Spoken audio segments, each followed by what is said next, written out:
கண்மணி, அன்போட காதலன் நான் எழுதும் கடிதம் லெட்டர். கடிதமே இருக்கட்டும்.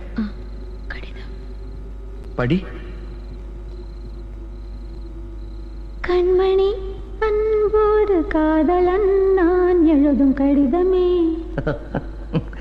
பாட்டாவே படுத்திட்டியா? அப்ப நானும் முதல்ல கண்மணி சொன்னேன்ல, இங்க பொன்மணி போட்டுக்க. பொன்மணி, உன் வீட்டுல சௌக்கியமா? நான் இங்க சௌக்கியம். பொன்மணி, உன் வீட்டில் சௌக்கியமா? நான் இங்கு சௌக்கியமே. உன்னை நினைச்சு பார்க்கும்போது கவிதை மனசுல அருவி மாதிரி கொட்டுது. ஆனா அதை எழுதணும்னு உட்காந்தா அந்த எழுத்து தான் வார்த்தை. உன்னை எண்ணி பார்க்கையில் கவிதை கொட்டுது, அதான் அதை எழுத நினைக்கையில் வார்த்தை முட்டுது. அதேதான் பிரமாதம். கவிதை கவிதை.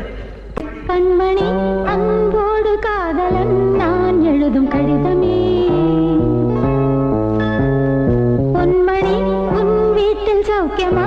நான் இங்கு சௌக்கியம்.